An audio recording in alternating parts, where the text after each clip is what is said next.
Boa noite a todos, prazer estar aqui. Acho muito interessante essa iniciativa, partindo dos alunos, inclusive, de buscar estudar e fazer pesquisa fora. Isso é muito legal. Eu vou falar um pouquinho aqui da minha história, vocês vão ver que eu não tive essa oportunidade naquele momento, mesmo estando aí. Mas foi interessante ouvir cadê o palestrante ali? Foi interessante ouvir as suas. Você sabe que eu passei as mesmas coisas, viu? E também aquela história de que tem um negócio que serve para cada coisa é fantástico. E é só jogar. Isso é fantástico. Isso é fantástico. E a comida também, ela vem pronta e ela tem as embalagens que elas já se fecham. Isso também foi fantástico. Bom, o objetivo aqui, como a Fernanda já colocou, é falar um pouco de, não exatamente o programa que vocês estão fazendo, mas uma perspectiva de o que fazer, e alguém que sai para fazer um programa também na HSPH, mas num outro momento. Minha história, eu me formei aqui na faculdade em 99, naquela época a gente não tinha, estou aqui, viu? Eu sei que não parece, mas a gente ainda usava branco. Não sei se vocês estão vendo o tamanho do telefone aqui pendurado, não? Bom, mas assim, então em 1999 eu terminei a faculdade. Eu fiz bastante atividade acadêmica durante a minha faculdade toda. Eu participei das ligas, fiz iniciação científica, fui DM do rugby quando eu estava na faculdade. Eu tive bastante atividade. Eu gostaria de ter tido a oportunidade de ter feito algo fora, mas naquele momento não existia essa visão. Interessante que não faz tanto tempo assim, mas sair para estudar fora era um negócio meio absolutamente fora da realidade. Não era uma coisa palpável, principalmente na graduação. Um colega apenas do meu ano acabou saindo, fez um ano fora, mas a gente fala assim, pô, mas você vai cair de turma. Não era, até entre os alunos não era uma coisa vista assim como interessante. Depois eu fiz a residência aqui também. A residência seria um outro momento para sair, mas eu estava muito cansado. A residência foi um período longo, eu fiz cirurgia torácica aqui no HC. E aí depois eu fiz o meu doutorado em 2008. Nesse período, também seria um período que eu teria tido a oportunidade de sair do Brasil para estudar fora. Talvez, antes de terminar meu doutorado, fosse um momento excelente, tinha problemas pessoais, mãe doente, várias outras coisas que acabaram me impedindo, naquele momento, de sair e ter uma oportunidade internacional. E aí, no final do doutorado, eu me sentia... eu achava que eu ia estar pleno do ponto de vista científico. Eu já tinha participado de vários congressos brasileiros e me desempenhei bem as minhas coisas, né? Então, eu achava que estava tudo bem. Até que eu tive um choque de civilização. Quando, em 2008, eu tive que apresentar um trabalho, minha primeira apresentação assim, internacional, como primeiro autor de alguns trabalhos, na verdade, correspondentes à minha tese, e eu vi que nós estamos na melhor instituição da América Latina e existia uma diferença relativamente grande com as outras instituições internacionais. Eu lembro claramente, isso foi uma coisa que ficou marcada, eu apresentei o mesmo trabalho no Congresso Brasileiro e depois no Congresso do American College of Chest Physicians. E as perguntas tiveram um desnível absurdo aqui e lá. E o que me chamou mais a atenção é que lá, tudo bem, teve um colega da Harvard Medical School que me fez uma pergunta, mas teve um cara de Utah que me fez uma pergunta tão estruturada quanto, que é coisa que eu não observo aqui no Brasil. Existe um desnível muito grande. Bom, mas enfim, nesse momento eu falei, poxa, mas eu terminei o doutorado, estou sentindo que ainda não é suficiente, e eu acabei fazendo um curso de pesquisa clínica que a Harvard Medical School oferece, que é um curso online. Vale muito a pena, deu uma grande melhorada na minha visão sobre ciência, sobre como fazer pesquisa clínica aqui no meio, principalmente dentro da área cirúrgica, nós somos meio deficientes nisso. Então isso me ajudou bastante. E, em paralelo, começou a minha vida adulta. Eu digo vida adulta porque eu acabei virando coordenador do Serviço de Cirurgia Torácica do ICESP. Então, eu era, assim, não faz tanto tempo, mas eu era bem jovem, né? Tinha 33, 34, 33 anos e fiquei como responsável pelo serviço de cirurgia. Aí, a partir de então, eu ganhei 6 médicos sob a minha responsabilidade, um grupo de pesquisa com 12 pessoas, funcionários, 4 funcionários, tinha alunos de pós-graduação, alunos de iniciação científica e verba para conduzir. E aí eu percebi que eu, durante a faculdade, não tive isso. Como conduzir isso? Como ser líder dentro de um hospital acadêmico? E isso foi uma angústia grande, porque por mais que a gente faça as coisas de forma, às vezes, intuitiva, realmente, na hora que você está frente a essa responsabilidade, você vê que é um pouco mais difícil e você percebe que existem estratégias reais que podem ser aprendidas e aplicadas de uma forma prática e conduzir isso de forma melhor. Foi então que, conversando com os professores daquele curso de Harvard que eu mencionei, um deles, por acaso, da minha turma, o Felipe, acho que vocês devem ter conhecido, o Felipe é da minha turma de faculdade. Eles me falaram sobre o programa sobre o Master in Public Health, programa de efetividade clínica. Num primeiro momento, eu sou cirurgião, esse negócio de saúde pública é coisa de vacina, eu não queria saber. Mas aí eu vi que nos Estados Unidos, saúde pública é uma coisa um pouco diferente. Na verdade, é bem diferente. Não tem esse pensamento de médico sanitarista brasileiro. Então, o objetivo desse Master in Public Health seria formar líderes de hospitais acadêmicos, hospitais de ensino, líderes em políticas públicas, líderes em pesquisa clínica. Vocês vão ver no final, eu vou mostrar um slide deles mesmo, que eles foram eficientes nisso. Só um comentário, esse programa, ele é um programa que é patrocinado por várias áreas, né? Pela universidade mesmo, pela Harvard Medical School, pela Harvard School of Public Health e os 3 hospitais principais de ensino, que é o MGH, o Brigham e o BI, né? E esse curso, o que ele faz, né? O que é o Master in Public Health? É 1 ano, eu consegui quebrar em 3 anos, porque eu não ficava lá o tempo inteiro, e você pode concentrar suas matérias em alguns momentos, mas as matérias, essencialmente, elas são sobre pesquisa clínica, bioestatística,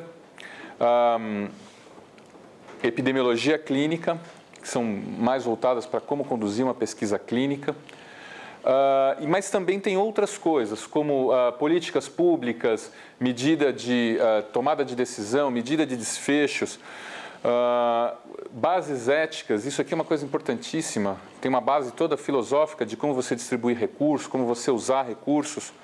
Tem uma parte de management também que eu nunca tinha aprendido nada sobre isso, e lá você tem uma visão mais aprofundada. Informática médica, mas não a informática médica que a gente tem na faculdade, uma visão diferente de como os bancos de dados funcionam, como prontuários eletrônicos funcionam, como isso pode ser usado para conduzir pesquisa clínica e melhorar também a entrega do serviço que a gente presta de saúde. Então, são vários, né, princípios de ensaios clínicos, métodos de sobrevida, análise de sobrevida, epidemiologia clínica aplicada, enfim. O ponto são matérias que visam pesquisa clínica, management, e ética e políticas públicas. No final, a gente tem que apresentar uma tese de mestrado. Isso foi feito com dados dos meus casos aqui do HC, com supervisão do professor Frank Cook, que está aqui embaixo, essa carequinha aqui. E aí, no final, a gente tem que passar por todos esses créditos e também defender essa tese. E quem estudou comigo, só para vocês terem uma noção de qual que é a classe, que começou em 2010, foi interessante porque o primeiro ano é comum para todo mundo que entra como faculty nos hospitais de ensino. Então, vejam, no primeiro ano eram 120 alunos, só que apenas 30% deles, ou seja, 40 alunos mais ou menos, fizeram o master completo. Aquela primeira parte, que são basicamente pesquisa clínica e um tanto da parte de management, então é feito junto com a maioria de pessoas vindas dos hospitais de Harvard, muitos dos quais professores, mas gente do mundo inteiro, o que é uma coisa interessante que eu vou abordar logo adiante. E aí, em 2007, eles fizeram uma enquete para ver como é que estavam as pessoas que fizeram esse Master, né? Eu falei para vocês os objetivos no início, são 1.400 alunos no total, aí é Master e aquela parte inicial que eu falei de efetividade clínica, que seria 1/3 inicial do programa. E isso aqui são as posições que as pessoas estavam ocupando. Vejam, 6 reitores de universidades, 31 chefes de departamento de universidades americanas, 100 chefes de divisão, 240 diretores de programas de residência nos Estados Unidos. Então, realmente, esse objetivo de formar líderes de hospitais acadêmicos, eles conseguiram não só alcançar, como demonstrar e mensurar para a gente. Bom, as fotos eu imagino que vocês já tenham mostrado. Eu estou aqui olhando o nosso pátio. Isso aqui é onde a gente almoça a maior parte dos dias quando está sol, né? Quando está inverno, impossível. Isso aqui é uma sala de aula lá, para vocês terem uma noção de como que é a estrutura da universidade. E aqui é uma das partes que eu acho mais inacreditáveis, que é a biblioteca. Não sei se vocês tiveram a oportunidade de ver, a biblioteca é, assim, fenomenal. Então, esse é um dos lugares onde eu passava grande parte do tempo, então a biblioteca é impressionante. E aqui onde eu morava, que é uma das casas que é para pós-graduandos de Harvard, então eu tinha direito a usar, eu também pagava um aluguel, mas não era tão caro. Mas não era barato também. Mas enfim. E aqui era onde eu passava a maior parte do tempo. Existe uma diferença muito grande. Isso é uma coisa que eu aprendi, que não tem nada a ver com medicina, mas a diferença entre um curso... Eu fiz doutorado aqui, eu passei por esses bancos, como aluno da graduação, depois como aluno de doutorado. E a metodologia de ensino, uma coisa que é muito diferente da nossa, e hoje eu vejo como aluno e agora como professor da faculdade, o nível de cobrança é muito diferente. Então, toda semana a gente tinha que entregar alguma prova, tinha que entregar algum trabalho, e isso contava nota, era um estresse. Então, a cobrança é bem diferente. A gente tinha que estudar, às vezes, uma semana inteira dormindo 3 horas, 4 horas por noite. Eu nem acho que também isso seja o melhor. Mas o fato é que a cobrança é uma cobrança muito intensa. Então, isso é uma parte um tanto estressante do programa. Eu lembro até um dia, eu falei, eu estou bem posicionado, tenho minha clínica privada, já estou coordenador do ICESP, para que eu estou aqui estudando 2 horas da manhã? Mas no fim isso passa, né? Depois que você passa, isso passa. Mas é bem intenso assim o programa. E aí tem a parte interessante que é o networking que você faz. Então, hoje vocês fazem amigos, depois quando vocês forem ficar um pouco mais velhos, vocês vão fazer amigos e também networking. Porque são essas as pessoas que são líderes de hospitais dos quais a gente pode trabalhar projetos em comum. Então, efetivamente. Então, eu já tenho, inclusive, projetos em comum com colegas aqui da Dinamarca. E, apesar dele não ter cara de holandês, ele é holandês. E a gente tem um projeto em conjunto também com a Universidade de Maastricht. Tem, claro, a parte sempre social, né? E mesmo a parte social também tem muito estudo. Não sei se algum de vocês foi no Joslin Center. Esse é o Dr. Joslin, no fundo. E a gente estava fazendo algo altamente legal, que é estudar na sala do Dr. Joslin. Mas foi a única sala que estava aberta. Mas, enfim, é muito importante também essa questão de você abrir a cabeça, porque as pessoas são de vários países do mundo. Alemanha, Israel, China, Paquistão, França, apesar de também não ter cara de francesa, Estados Unidos, China, enfim. Você ter a oportunidade de conhecer pessoas de lugares tão diferentes faz com que você tenha uma visão bem diferente sobre o nosso país. Então, por exemplo, o colega chinês, ele era o diretor do Centro de Transplantes de Fígado da China. Ele é responsável por um banco de dados que tem cerca de 5 milhões de dados de transplantados.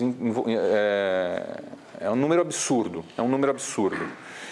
E aí foi uma interessante a discussão dele com um francês, porque, não sei se vocês sabem, na China você ainda pode fazer transplante com doadores que são prisioneiros. Então, um prisioneiro condenado à morte é um doador. E o francês estava revoltado, falava assim, mas isso é um absurdo, isso é antiético. E é interessante ver que ele falava, não, mas ele está devolvendo para a sociedade algo que ele fez de ruim, é uma forma dele pagar. Aí depois ele foi sarcástico para terminar a conversa, eles quase brigaram, e ele falou assim, e além disso é muito eficiente, né? Tempo de isquemia curtinho. Mas o ponto é o seguinte, é você vê essas posturas e essas posições diferentes e como as pessoas pensam diferente, faz com que você tenha uma cabeça muito mais aberta. E para finalizar, como que foi o meu financiamento disso? Eu não paguei tudo, nem o INCOR aqui, nem a faculdade pagou tudo. Quem pagou 2/3 da minha estadia lá, na verdade, foi a Fundação Lehman. No momento em que você é aceito como aluno de Harvard, você para a Escola de Saúde Pública, você possivelmente é candidato a uma bolsa que chama Lehman Fellowship. E aí você aplica para essa bolsa, se você ganhar, você vai ter 2/3 da sua tuition paga pela Fundação Lehman. E você tem uma coisa interessantíssima, que é um efeito adverso também, mas positivo, que é participar da rede de relacionamentos da Fundação Lehman. O Jorge Paulo Lehmann, talvez vocês conheçam, ele é um grande mecenas moderno, ele apoia talentos. Então ele junta esses talentos. Esse aqui é o grupo de Lehman Fellows, são pessoas que são pós-graduandos das mais diversas universidades, então tem gente aí de direito, política pública e economia, enfim, de várias áreas do conhecimento que são formadas nas universidades, seja Harvard, Stanford, Yale, e aí nós temos encontros periódicos, discutimos várias coisas e também discutimos assuntos relevantes para o país com grandes personalidades. Aqui um exemplo, né, o nosso ministro, presidente do Supremo. E para finalizar, então eu agradeço bastante, principalmente ao Jorge Paulo Lehmann, que foi o grande financiador da minha estadia lá. E eu fecho só com uma coisa que acho que talvez tenha sido mais importante para mim. E eu conversando com o Lucas, enfim, com vocês, eu vejo que uma das coisas mais... é um conhecimento tácito, não é uma coisa passada diretamente. Mas é a história de pensar grande, que é talvez o ponto mais importante. Se vocês entrarem no canal do YouTube, tem um evento em Harvard anual que chama Harvard Thinks Big, que é promovido pelos alunos da universidade, no qual eles promovem um evento, eles chamam pessoas que estão pensando algo lá adiante em tudo, desde... É um TED, mas assim, de professores de Harvard, só que com coisas que podem ser grandes transformações no futuro. E eu acho que a grande coisa que a universidade passa, que eu acho que é isso que nós temos que colocar aqui dentro da faculdade também, é a história do pensar grande. Então, guardem isso. O Jorge Paulo também fala a mesma coisa. Pensar grande, pensar pequeno custa a mesma coisa, então pensemos grande. Ele pensa bem grande, né? Bem grande. Comprou até a fábrica de ketchup do... Então, isso acho que fica de mensagem final. Eu acredito que esse seja o ponto que todos que tiveram contato, acho que vocês podem também ter esse mesmo testemunho, que é sair de lá com um pensamento maior, tentando fazer coisas maiores e melhores e transformações.